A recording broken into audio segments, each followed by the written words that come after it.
xaflad lagu qabtay magaalada Nairobi oo ay ka qayb galeen wasiirka arrimaha dibadda ee Soomaaliya Danjira Axmed Ciise Cawad, wasiirka amniga Mudane Maxamed Abuukar Islow Ducaale, siyaasada safaaradda Soomaaliya ee Kenya ahna qunsulka guud ee safaaradda Mudane Cali Maxamed Sheekh Cali Bagadi, agaasimaha guud ee hay'adda socdaalka iyo jinsiyadda Soomaaliya Mudane Maxamed Aadan Jimcaale Koofi, danjiraha Norway u fadhiya Kenya Mr Victor Ronbeck, xubno ka socday wasaaradda cadaaladda iyo hay'adda socdaalka Norway iyo wakiilo ka socday safaaradaha in ka badan 20 dal ay ku leeyihiin Nairobi ay dawladda Norway ku shaacisay inay aqoonsatay baasaboorka Soomaaliga kadib qiimeynaya kormeer ay muddo sanad ah ku haysay sida uu sheegay safiirka Norway u fadhiya Kenya.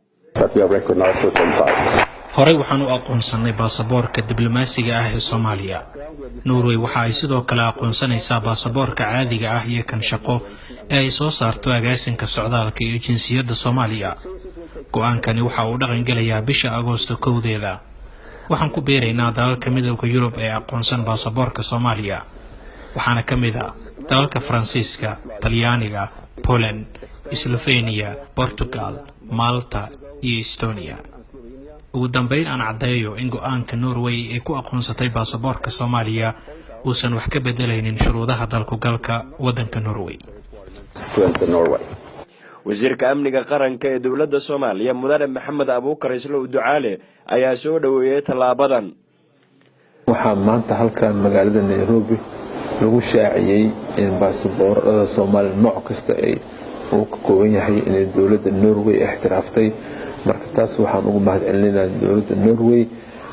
sidoo kale waxaan mahad gaar u soo jeedinayaa agaasimaha hay'adda jinsiyadda socdaalka Koofi iyo tiimkiisu aad ugu shaqeeyay.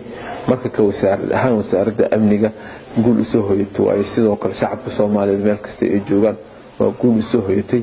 Norway waxay ay sameynayaan oo kaliya ma ahan baasaboorkii aqoonsadeen, waxay taa dadka kale safaarada halka yimid maanta ay ka gadayeen procedure-ka iyo qaababka loo qaato baasaboorka Soomaaliyeed noocdiisa kala duwan ay u sharxayeen. sidoo kale wasiirka arrimaha dibadda ee Soomaaliya Danjira Axmed Ciise Cawad ayaa tilmaamay inay maalin taariikhi ah u tahay Soomaaliya, isagoo u mahadceliyay agaasinka socdaalka iyo jinsiyadda iyo safaaradda Soomaaliya ee dalka Kenya oo dadaal badan ku bixisay arrintan. dalka Norway hadda ka hor waxay aqoonsanayd oo visa ku bixin jirtay baasaboorka diblomaatiga ah. maanta waxay dhamaystireen aqoonsigii baasaboorada Soomaalida oo dhan, kan caadiga ah iyo kan serviceka intaba. waxaan aad ugu mahadnaqayaa Koofi iyo Mahad iyo sidoo kale wasaaradda amniga oo wasiirkeena saaxiibkeen Ducaale uu gacan ka geystay meelaha dadaalka badan muujiyay.